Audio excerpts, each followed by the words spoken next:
Olá pessoal, hoje vamos falar sobre a aula 1, aspectos mercadológicos da disciplina Gestão de Preços.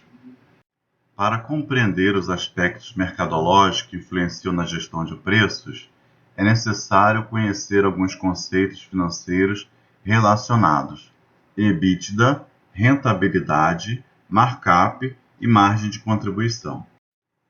O EBITDA quer dizer lucro antes dos juros, impostos, depreciação e amortização. O EBITDA é a geração operacional de caixa, ou seja, o quanto a empresa gera de recursos apenas com as suas atividades, apenas com a sua operação. Toda empresa se preocupa muito em mensurar os resultados financeiros, econômicos, contábeis, e o EBITDA é um desses indicadores que demonstra qual é a receita da empresa, o quanto que ela gerou de receita total e quanto que ela teve de despesas, custos variáveis do processo, custos fixos diretos e indiretos, qual foi o lucro bruto da empresa, despesas administrativas e comerciais para chegar ao cálculo do EBITDA. O EBITDA pode ser mensurado tanto em termos numéricos, quantitativos, em reais, ou pode ser mensurado em percentual. Nesse exemplo, tivemos o EBITDA de R$ 842.455, ou 37,5%. E a forma de apresentar esse resultado geralmente é comparativa de um ano com o outro, para que a gente consiga perceber a evolução dos resultados. Nesse caso, X1 teve um resultado de 37,5% de EBITDA e X2 apresentou 43,3% de resultado, ou seja, houve um crescimento na empresa de 35 pontos percentuais. Em relação aos tipos de concorrências, concorrência perfeita, os preços são definidos exclusivamente pelas leis de mercado, lei da oferta e da procura da commodity. Que itens a gente trabalha com concorrência perfeita? Água mineral, laranja, banana, são itens que o consumidor não percebe muita diferença de uma marca para outra, de sabor, de modalidade. Então, é muito fácil fazer o comparativo de preços em relação à concorrência perfeita. Concorrência oligopolista, poucas empresas gigantescas disputando o mercado estabelecem preços muito semelhantes. Por exemplo, em indústrias siderúrgicas, mineradora, montadoras de veículos, todas essas empresas são gigantescas e acabam estabelecendo preços que variam. No caso, o Gol, por exemplo, é muito parecido o preço do Gol com o preço do Palio, com o preço do Onix, estão na mesma faixa de concorrência. E o consumidor ele não tem muitas opções em termos de variação dos preços. Concorrência monopolista. Os produtos e serviços ofertados tendem a ser muito parecidos entre si, mas com distinção específica a cada ofertante. E essa distinção é em variáveis do tipo marca, localização, preço e serviços. Coca-Cola. Existe, por exemplo, para o consumidor, vários refrigerantes da modalidade cola, mas para ele não é a mesma coisa, Quem consome Coca-Cola dificilmente vai gostar do sabor da Pepsi Cola ou de outros refrigerantes que tentam imitar a Coca-Cola. O consumidor, nesse caso de concorrência monopolista, é quase que aquela empresa cria uma ideia de monopólio, como se ela fosse exclusiva em função da característica do sabor. A mesma coisa em relação a bebidas, Não é a mesma coisa para o consumidor que gosta de cerveja beber qualquer marca, ele tem as suas preferências, Então, há um monopólio, não diretamente, um monopólio indireto, para que o consumidor seja atraído para aquela determinada marca. Markup. Imaginemos um varejista que comercializa sapatos. Sua precificação normalmente é feito da seguinte forma: custo da mercadoria R$ 50, fator markup 2, preço de venda R$ 100. Aqui é um caso em que o consumidor ele não percebe esse critério de marcação de preços, né? E é utilizado quando o vendedor não consegue mensurar os seus custos, né? Não consegue ter ideia do que ele tem exatamente de custo fixo, custo variável na empresa, então ele estabelece um fator. Esse mecanismo não permite avaliar adequadamente os resultados potenciais e futuros da empresa.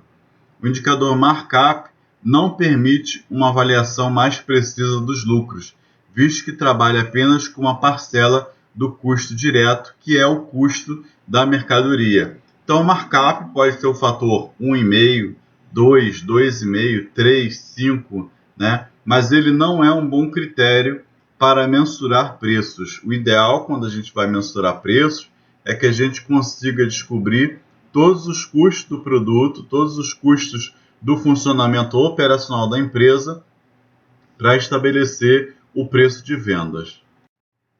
As empresas, quando mencionam o resultado, elas costumam quantificar o quanto está gerando de receita, de vendas, fazem a dedução dos impostos diretos, chegam ao cálculo da receita líquida, retiram o custo variável, né, o custo do produto vendido, o custo da mercadoria vendida, chegam ao cálculo da margem bruta e aí subtraem as despesas variáveis para chegar ao cálculo da margem de contribuição. A margem de contribuição, né, como vocês podem perceber nesse demonstrativo, ele vem bem antes do EBITDA. E a proposta dessa margem de contribuição é saber o quanto cada item está contribuindo, né, para cobrir os custos totais da empresa, os custos fixos, né, do negócio, custo de aluguel, quanto que aquilo vai representar dessas despesas. Então, a margem de contribuição ela pode ser definida como a quantia que sobra da receita obtida através da venda após retirar o valor dos gastos variável, ou seja, custo variável e despesa variável. Ciclo de vida do produto. Aqui mostra, né, que todas as empresas estão sujeitas a esse tipo de situação em que você tem alguns produtos numa fase de introdução, depois esse produto avança para o crescimento, ele se torna um pouco mais conhecido, e aí você pode dizer que ele chega em algum momento à maturidade, ao seu auge, e se ele não for melhorado, repaginado, relançado, ele pode entrar numa fase de declínio. A gente não tem o tempo exato de cada uma dessas fases, né? Mas a gente pode perceber que a introdução é aquela fase inicial. E como exemplo aqui temos um relatório da Federação Nacional de Distribuição de Veículos Automotores, a FenaBrave, que demonstra lá que os veículos da Fiat que estão na fase de introdução são o Mobi e o Toro. Eles foram recém-lançados, né? São veículos bonitos, sofisticados, robustos, mas ainda tem muito a crescer. A gente nem sabe mensurar ainda quais são esses números desse veículo, né? Porque é uma fase introdutória, a gente não tem ainda um histórico, né? Um número disponível para avaliar esses carros.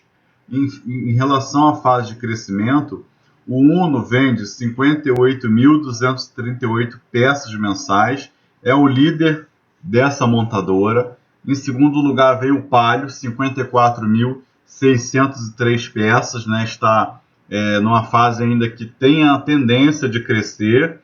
Um veículo que chegou numa fase de maturidade é o Siena, já está há algum tempo no mercado, vende 22.392 peças, ou seja, menos da metade que o primeiro colocado, né, quase um terço. E um veículo que, para minha surpresa, está em fase de declínio é o Ideia. Hoje ele vende 5.846 peças, é muito pouco, né, considerando que a gente está falando do Brasil, vários estados, né, a gente tem vários veículos concorrendo, e podem perceber que esse Ideia ele está vendendo 10% do que vende o primeiro colocado lá, que é o Uno, né?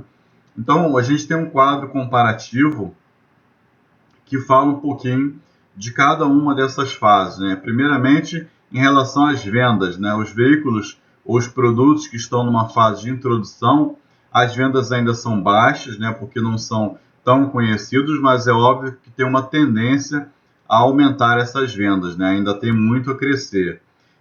Crescimento, né? São os veículos que estão com vendas crescentes, né? A cada dia você percebe o resultado, de um mês para o outro tem aumentado as vendas do Uno e do Palio.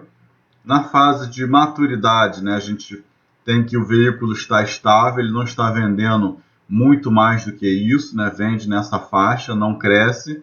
E na fase de declínio, né, ele está diminuindo aqui as suas vendas, né, vendas baixas e até vendas reduzindo as vendas, né. Na fase de introdução, né, a gente tem margens unitárias do produto mais elevadas, né, ele foi lançado com um preço novo, então ele está sendo procurado, as pessoas se interessam porque é a novidade, então você pode cobrar um pouco mais alto pelas margens. O crescimento, né, o veículo que está na fase de crescimento, ele tem margens unitárias elevadas, mas não tanto, né? Então esse sinal de menos aí é não tanto quanto a fase de introdução, né? Porque ele já não está vendendo tanto assim, não é tão interessante, né? Na fase de maturidade você tem margens unitárias médias ou baixas, e na fase de declínio essas margens são baixas ou negativas. O veículo que está em declínio, muitas vezes ele está apresentando margens negativas porque ele tem um alto custo de produção, né? Ele tem que bancar os gerentes de produtos, gerentes de desenvolvimento, né? Toda uma equipe que cuida da montagem desse veículo. Então as suas margens muitas vezes são baixas e até negativas, né? Margens unitárias. E aí você tem comparativo da mesma forma em relação à margem total, o que aquele veículo representa como um todo para a montadora, né? Quais são os participantes, né, desse mercado, e gastos em publicidade. O veículo que está lançando, que ele é desconhecido, o Móvel Toro, por exemplo, ele tem altos gastos de publicidade, né? A empresa investe comerciais na TV, outdoor, várias ações, inclusive em shopping, para que ele se torne conhecido. Enquanto que o veículo que está em declínio, né, ele tem gastos em publicidade baixos ou que chegam até zero. Então esse quadro é importante para a gente fazer uma análise da situação da fatores internos.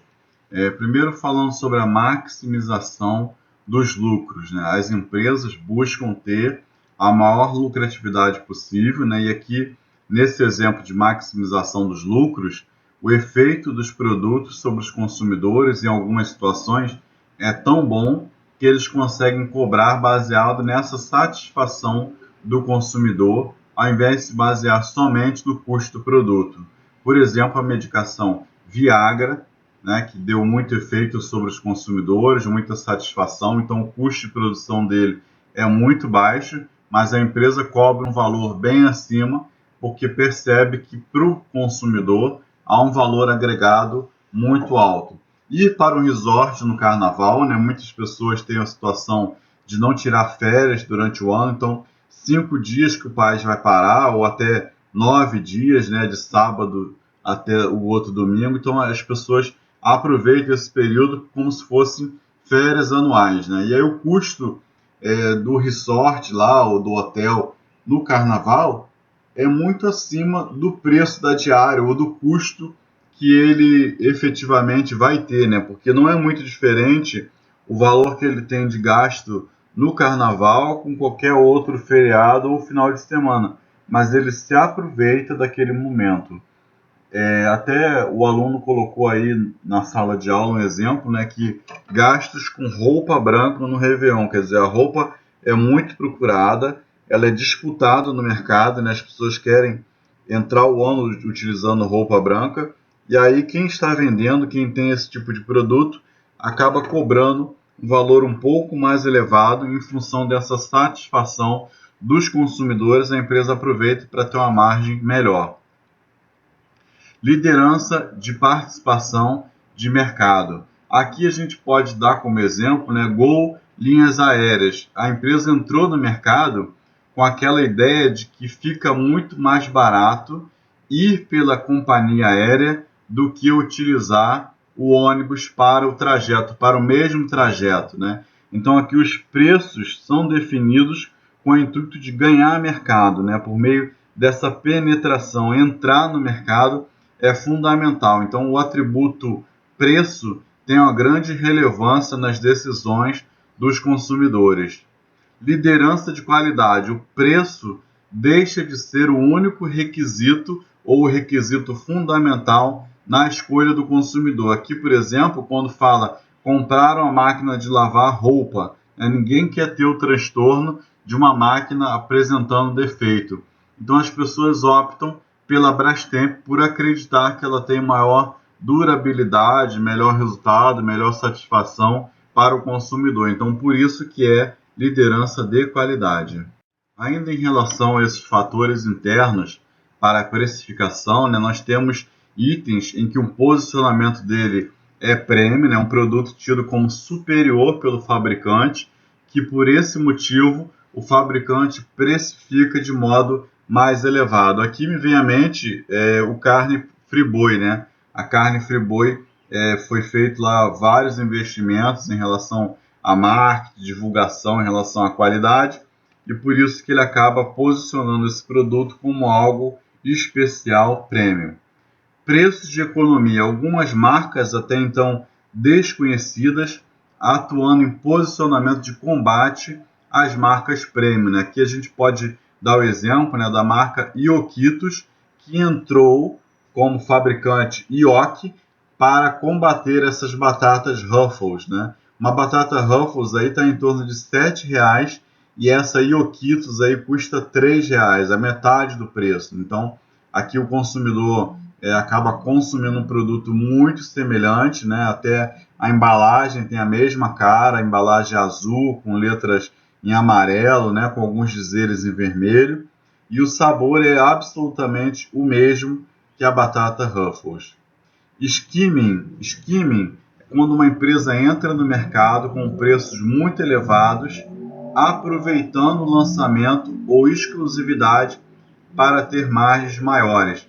Aqui a gente pode citar a área de tecnologias, TVs, como também alguns medicamentos, principalmente se eles têm exclusividade, eles conseguem entrar no mercado com um valor muito acima, né? E aí eles conseguem ter margens muito melhores. E aqui tem o inverso do skimming, né? Que é a penetração do mercado. A empresa busca via preços baixos a conquista de mercado, obtendo margens unitárias baixas que serão compensadas futuramente pelo aumento de preço. Então o veículo, quando ele é lançado, logo no primeiro mês, ele tem preços muito baixos, muito promocionais, para que ele chame a atenção dos consumidores, para que ele vá rapidamente para a rua para ajudar nessa divulgação, na formação de opinião, né? Então você vê o carro circulando e você fala, pô, que legal esse carro, é muito bacana. Então a empresa monta um preço baixo, né? Uma estratégia de colocar rapidamente o veículo no mercado.